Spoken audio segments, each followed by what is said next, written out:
جشن و پروگرام میں خوش آمدید۔ آج ہم بات کریں گے تحریک لبیک پاکستان کے حوالے سے۔ اس حوالے سے بہترین پیش رفت ہوئی ہے۔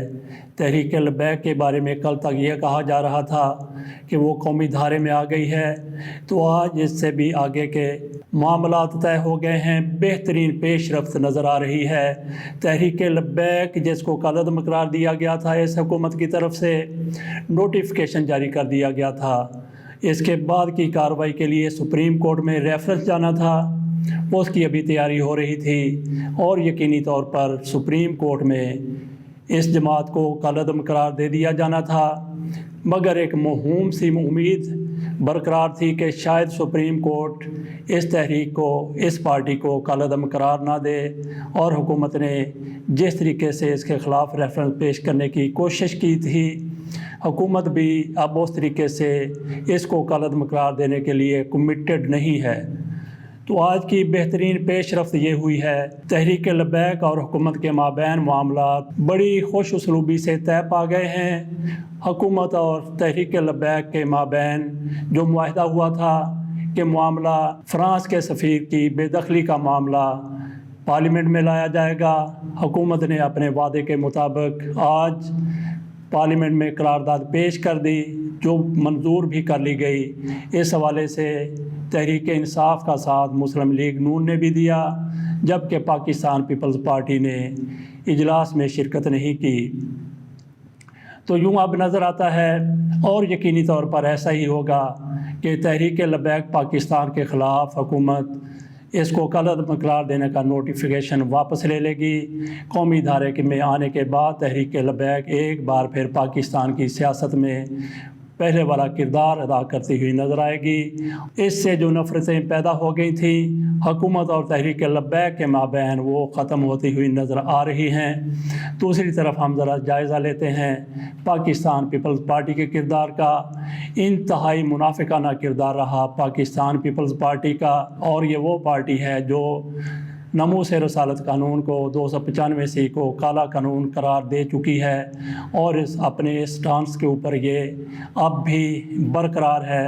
اسی معاملے میں سلیمان تاثیر کو قتل بھی کر دیا گیا تھا، ممتاز قادری نے ان کو قتل کیا تھا۔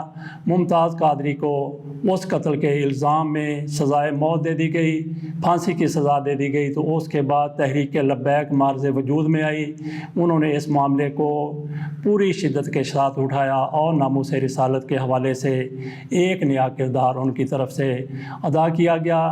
جس طریقے سے پاکستان پیپلز پارٹی ناموس رسالت کے قانون کو تسلیم نہیں کرتی، اس میں تبدیلیاں لانا چاہتی ہے، اس کی طرف سے آج بھی وہی موقف سامنے آیا۔ اس نے ناموس رسالت کے حوالے سے آج دیکھ لیں کہ پاکستان میں معاملات کس حد تک بڑھ چکے ہیں، ان کو ٹھنڈا کرنے کی ضرورت تھی۔ مسلم لیگ نون نے اور دیگر پارٹیوں نے اس کا ادراک کیا، اس کا احساس کیا، اور پارلیمنٹ میں جا کے ایک متفقہ قرارداد پیش کر دی گئی، جو منظور بھی کر لی گئی، اور اس کے بعد تحریک لبیک پاکستان کی طرف سے دھرنے ختم کر دیے گئے۔ شیخ رشید کی طرف سے آج صبح اعلان کیا گیا تھا کہ تحریک لبیک اپنے دھرنے ختم کر دے گی۔ ایک اجلاس کے دوران تحریک لبیک کی قیادت نے شیخ رشید کے ساتھ ملاقات کی تھی، حکومتی وفد کے ساتھ ملاقات کی تھی، جس میں معاملہ طے پا گئے تھے۔ اس کے بعد شیخ رشید نے جو کچھ پریس کانفرنس میں کہا تھا، اس پر عمل بھی کر کے دکھا دیا گیا۔ آئیے ذرا دیکھتے ہیں شیخ رشید نے اس معاملے میں کیا کہا تھا۔ حکومت پاکستان اور تحریک لبیک پاکستان کے درمیان اتفاق رائے سے طے کر لیا ہے کہ فرانسیسی سفیر کی ملک بدری کی قرارداد آج 20 اپریل کو پارلیمنٹ میں پیش کی جائے گی۔ پورے ملک سے بشمول رحمت للعالمین مسجد دھرنا ختم کیا جائے گا، جبکہ مقدمات اخراج اور فورتھ شیڈول نئے اور پرانے کا خاتمہ کیا جائے گا۔ تو بات ہم کر رہے ہیں پاکستان پیپلز پارٹی کی۔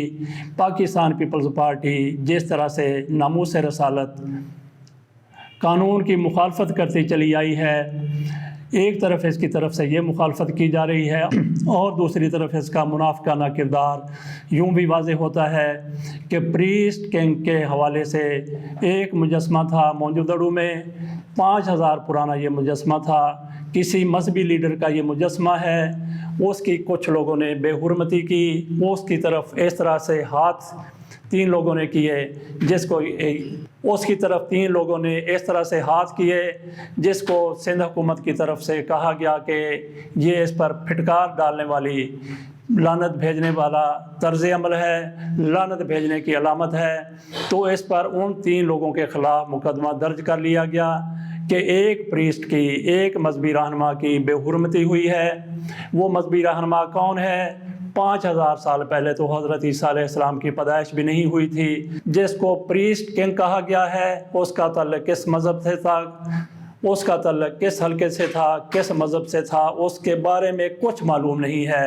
یہ حضرت عیسیٰ علیہ السلام کی پیدائش سے بھی 3000 پہلے کا کوئی پریسٹ ہوگا، اس کے معاملے میں تو سندھ حکومت کو توہین مذہب یاد آ گئی، لیکن نبی پاک صلی اللہ علیہ وآلہ وسلم کے حوالے سے جو ناموس رسالت کا قانون ہے اس کو یہ کس طریقے سے دیکھتے ہیں، اس کے اوپر بہرحال ہم زیادہ بات نہیں کرتے، بس اتنا ہی کہتے ہیں کہ ان کو شرم آنی چاہیے۔ ایسی منافقت انتہائی افسوسناک اور شرمناک ہے۔ ایک تو بات ہم نے آج تحریک لبیک کے حوالے سے کر لی کہ کل تک ہمیں یہ نظر آ رہا تھا کہ وہ قومی دھارے میں آ رہی ہے، اور یقینی طور پہ وہ قومی دھارے میں آنے کے بعد تحریک لبیک پاکستان اب ان کے خلاف کالعدم تحریک ہونے کا نوٹیفیکیشن بھی واپس لیا جا رہا ہے، اور حکومت کی طرف سے ایسے اقدام کو سراہا جانا چاہیے، کیونکہ نفرتوں کی دیواریں گرانے کی ضرورت تھی، جو اونچی کرنے کی نہیں ان کو گرایا ہی جانا چاہیے، اور حکومت کی طرف سے اس دیوار کو گرا دیا گیا جس میں تحریک لبیک پاکستان کا بھی کردار ہے۔ دوسری خبر پر ہم بات کر لیتے ہیں۔ سابق چیئرمین پیمرا ابصار عالم کو واک کے دوران کسی نے گولی مار کر شدید زخمی کر دیا، ان کے پیٹ میں گولی لگی ہے۔ اس حوالے سے ان کی طرف سے کہا جا رہا ہے کہ آزادی اظہار رائے کو نہیں دبایا جا سکتا، میں جو پہلے کر رہا تھا اپنے ضمیر کے مطابق کر رہا تھا، میں وہی کچھ کرتا رہوں گا، مجھے اگر دبانے کی کوشش کی گئی تو میں اپنی جان تو دے دوں گا لیکن میں کسی کے دباؤ میں نہیں آؤں گا۔ ابصار عالم کی شہرت یہ رہی ہے کہ یہ حکومت کے خلاف بات کرتے ہیں، یہ فوج کے خلاف مضحکہ خیز قسم کی باتیں کرتے ہیں، اداروں کے خلاف بولتے ہیں، میاں نواز شریف کی چاپلوسی کرتے ہیں، ان کی خوشامد کرتے ہیں۔ مسلم لیگ کے نون کے حوالے سے ان کا ہمیشہ سے نرم گوشہ رہا ہے، اس لیے رہا ہے کہ ان کو 35 لاکھ روپے تنخواہ پر رکھ لیا گیا تھا، اور عدالت کی طرف سے ان کا نوٹیفیکیشن ختم کر کے انہوں نے جو مراعات لی تھی، جو تنخواہیں لی تھی، بڑی بڑی تنخواہیں لی تھی، وہ ان کو جمع کرانے کا حکم دیا گیا تھا۔ اس لیے تحریک انصاف کے خلاف بھی وہ کسی بھی حد تک آگے چلے جاتے تھے، اور فوج کے حوالے سے ان کا وہی بیانیہ تھا جو میاں نواز شریف کا بیانیہ ہے۔ بہرحال ان کو کسی نے گولی مار دی ہے، یہ انتہائی قابل مذمت اقدام ہے، ایسا نہیں ہونا چاہیے۔ بہرحال وہ جو کچھ بھی حکومتوں کے بارے میں، اداروں کے بارے میں کہتے ہیں یہ الگ بات ہے، لیکن انہوں نے جو کچھ کہا ہے اس کو ادارے برداشت کر رہے تھے، حکومت برداشت کر رہی تھی، اور ان سے زیادہ کچھ کہنے والے بھی ہیں۔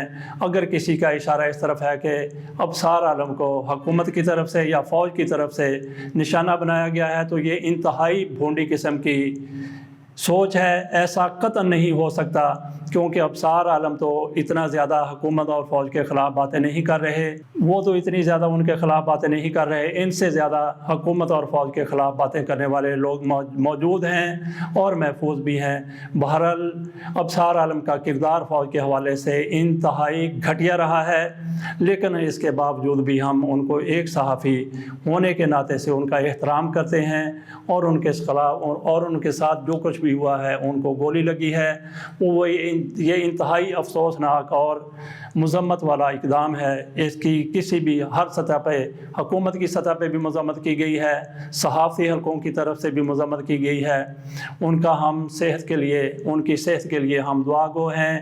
اس کے ساتھ ہی آج کا ویلاگ ہمارا ختم ہوتا ہے، کل نئے ویلاگ کے ساتھ پھر انشاءاللہ تعالی حاضر ہوں گے۔ کل تک کے لیے خدا حافظ۔